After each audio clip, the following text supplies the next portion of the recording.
Money market instruments നമ്മൾ നേരത്തെ പറഞ്ഞു. ഫിനാൻഷ്യൽ മാർക്കറ്റ്സ് നമുക്ക് രണ്ടായിട്ട് ക്ലാസിഫൈ ചെയ്യാം. ക്യാപിറ്റൽ മാർക്കറ്റും രണ്ടാമതായിട്ട് മണി മാർക്കറ്റ്. ക്യാപിറ്റൽ മാർക്കറ്റ് നമ്മൾ ആദ്യമേ ഡിസ്കസ് ചെയ്തു. ഇനി നമ്മൾ നോക്കുന്നത് മണി മാർക്കറ്റിനെ കുറിച്ചിട്ടാണ്. Capital market long term securities, long term ഇക്വിറ്റിയും ഡെപ്റ്റ് ഇൻസ്ട്രുമെൻസുമാണ് ട്രേഡ് ചെയ്യുന്നതെന്നുണ്ടെങ്കിൽ money market short term borrowing അല്ലെങ്കിൽ ഷോർട്ട് ടേം ലെൻഡിങ് ആണ് പ്രൊവൈഡ് ചെയ്യുന്നത്. Short term borrowing and short term lending of funds ആണ് മണി മാർക്കറ്റിൽ കൂടെ നടക്കുന്നത്. So it is a market for borrowing and lending of short term funds. ഇനി നമുക്കിതിനകത്ത് വരുന്ന മണി മാർക്കറ്റിനകത്ത് വരുന്ന മേജർ ഫിനാൻഷ്യൽ ഇൻസ്ട്രുമെൻറ്റ്സ് ഏതൊക്കെയാണെന്ന് നോക്കാം.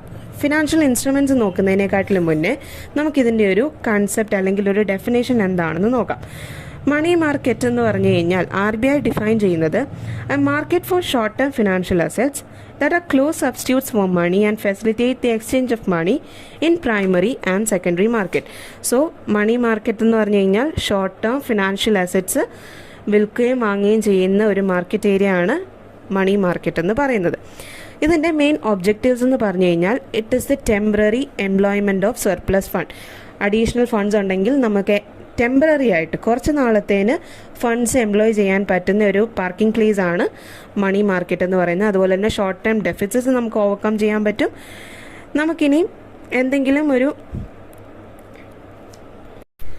RBIക്ക് അല്ലെങ്കിൽ സെൻട്രൽ ബാങ്കിന് ലിക്വിഡിറ്റി അതേപോലെ തന്നെ ഇൻട്രസ്റ്റ് റേറ്റ് കൺട്രോൾ ചെയ്യാനായിട്ടും ഹെൽപ്പ് ചെയ്യുന്നു. ഇതാണ് മേജറായിട്ടുള്ള മണി മാർക്കറ്റിൻ്റെ ഒബ്ജക്റ്റീവ്സ് എന്ന് പറയുന്നത്. ഇനിയും മണി മാർക്കറ്റ് ഇൻസ്ട്രുമെൻറ്റ്സ് ഒരു 6 ടൈപ്സ് ഉണ്ട്. അതിൽ ആദ്യത്തേതാണ് കൊമേഴ്ഷ്യൽ പേപ്പർ. കൊമേഴ്ഷ്യൽ പേപ്പർ എന്ന് പറഞ്ഞു കഴിഞ്ഞാൽ it is an unsecured promissory note which is being issued by the company. കമ്പനികൾ ഇഷ്യൂ ചെയ്യുന്ന ഒരു അൺസെക്യൂർഡ് പ്രോമിസറി നോട്ടാണ് കൊമേഴ്ഷ്യൽ പേപ്പർ എന്ന് പറയുന്നത്. അതിൻ്റെ ഒരു മെച്യൂരിറ്റി പീരീഡ് എന്ന് പറയുന്നത് 7 days to 1 year ആണ് വരിക. It can be negotiable. ഈ ഒരു ഇൻസ്ട്രുമെൻറ്റ് നെഗോഷ്യബിൾ ആണ്. എങ്ങനെയായിരിക്കും നെഗോഷ്യബിൾ ആവുന്നത്? By endorsement and delivery. നമുക്കിതെന്ത് ചെയ്യാം? ഒരാളിൽ നിന്ന് മറ്റൊരാളിലേക്ക് ട്രാൻസ്ഫർ ചെയ്യാനായിട്ടും പറ്റും. ആൻഡ് ഒരു 5 lakhൻ്റെ മിനിമം സൈസ് അല്ലെങ്കിൽ കൊമേഴ്ഷ്യൽ പേപ്പേഴ്സിൻ്റെ ഒരു മിനിമം സൈസ് ഓഫ് ഇഷ്യൂ എന്ന് പറയുന്നത് 5 lakhs-ഉം അതിൻ്റെ മൾട്ടിപ്പിൾസും ആണ്.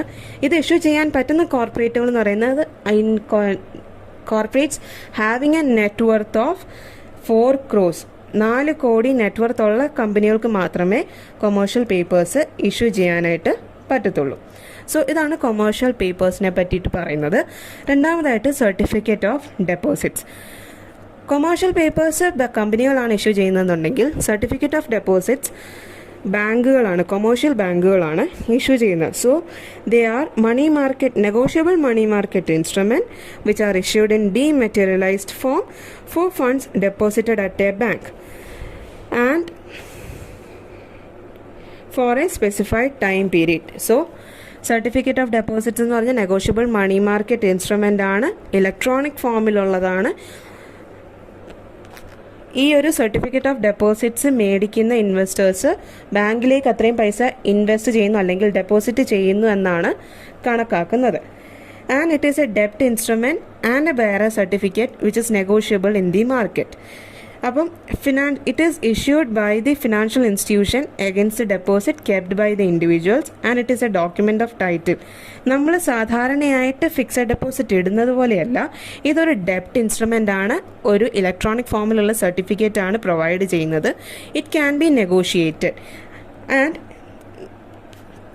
ആ ഒരു ഡോക്യുമെൻ്റ് നമ്മൾ മേടിച്ച് കഴിയുമ്പം ആ ഒരു ഡോക്യുമെൻ്റ് കിട്ടിക്കഴിയുമ്പം നമ്മൾ അത്രയും രൂപ ബാങ്കിലേക്ക് ഡെപ്പോസിറ്റ് ചെയ്യുന്നു എന്നായിട്ടാണ് കണക്കാക്കുന്നത്. സോ ഇതാണ് സർട്ടിഫിക്കറ്റ് ഓഫ് ഡെപ്പോസിറ്റ്സിനകത്ത് പറയുന്നത്. അതേപോലെ തന്നെ ഇതിൻ്റെ ഒരു മെച്യൂരിറ്റി പീരീഡ് എന്ന് പറയുന്നത് 7 days to 1 year ആണ്. അതേപോലെ തന്നെ ഡിനോമിനേഷൻ 1 lakhൻ്റെ ഡിനോമിനേഷനിലാണ് സർട്ടിഫിക്കറ്റ് ഓഫ് ഡെപ്പോസിറ്റ്സ് ഇഷ്യൂ ചെയ്യുന്നത്. 1 lakhും അതിൻ്റെ മൾട്ടിപ്പിൾസിലുമാണ് ഇഷ്യൂ ചെയ്യുന്നത്. ഇനി തേർഡ് മണി മാർക്കറ്റ് ഇൻസ്ട്രുമെൻ്റ് ആണ് treasury bills which are being issued by the RBI on behalf of central government. ഗവൺമെൻറ്റിന് എന്തെങ്കിലും ഒരു ഡെഫിസിറ്റ് വന്നു കഴിഞ്ഞാൽ അത് മീറ്റ് ചെയ്യാൻ വേണ്ടി സെൻട്രൽ ഗവൺമെൻറ്റിന് വേണ്ടി RBI ഇഷ്യൂ ചെയ്യുന്നതാണ് ട്രഷറി ബിൽസ് എന്ന് പറയുന്നത്. അതിൻ്റെ maturity period 91 days, 182 days and 364 days ആണ് പറയുന്നത്. ആൻഡ് ട്രഷറി ബിൽസിനെ നമ്മൾ അറിയപ്പെടുന്ന സീറോ റിസ്ക് ഇൻസ്ട്രുമെൻറ്റ്സ് എന്നാണ്. കാരണം it is being backed by ഗവൺമെൻറ്റിൻ്റെ ഒരു സപ്പോർട്ട് ഉള്ളതുകൊണ്ട് തന്നെ അതിനെ നമ്മൾ സീറോ റിസ്ക് ഇൻസ്ട്രുമെൻറ്റ്സ് എന്നാണ് അറിയപ്പെടുന്നത്. അടുത്തൊരു ക്ലാസിഫിക്കേഷനാണ് കൊമേഴ്ഷ്യൽ ബിൽസ്. കൊമേഴ്ഷ്യൽ ബിൽസ് എന്ന് പറഞ്ഞു കഴിഞ്ഞാൽ നമ്മൾക്ക് സെല്ലറിന് പെട്ടെന്ന് പേയ്മെൻറ്റ് ആവശ്യമുണ്ട്, മെച്യൂരിറ്റി ഡേറ്റിന് മുന്നേ പേയ്മെൻറ്റ് ആവശ്യമുണ്ടെങ്കിൽ സെല്ലറിന് എന്ത് ചെയ്യാം, അയാൾ ബയറിൻ്റെ പേരിൽ എഴുതിയ ബില്ല് ബാങ്കിൽ കൊണ്ടുപോയി കൊടുക്കുകയും ബാങ്കിൽ നിന്നും ആ എമൗണ്ട് നേരത്തെ തന്നെ മേടിക്കുകയും ചെയ്യാം. So if the seller wants the fund before the maturity, it can B provided by a bank at a discount rate, and when the bank accepts the bill, it becomes a commercial bill. Bank അന്നേരം ആ bill accept ചെയ്യുകയും സെല്ലറിന് ആ amount മെച്യൂരിറ്റിക്ക് മുന്നേ കൊടുക്കുകയും ചെയ്യുന്നു.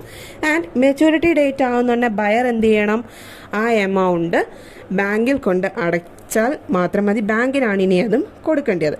അതിനും ആ ഒരു ബിൽ എമൗണ്ടിൻ്റെ മെച്യൂരിറ്റി എന്ന് പറയുന്നത് 30 days to 90 days ആണ്. നമ്മൾ എന്തുമാത്രം രൂപയുടെ ക്രെഡിറ്റ് ആണോ കൊടുത്തിരിക്കുന്നത് അതിൻ്റെ ബേസിസിലാണ് മെച്യൂരിറ്റി പീരീഡും കണക്കാക്കുന്നത്. ഇനി അടുത്തതാണ് കോൾ അല്ലെങ്കിൽ നോട്ടീസ് മണി എന്ന് പറയുന്നത്.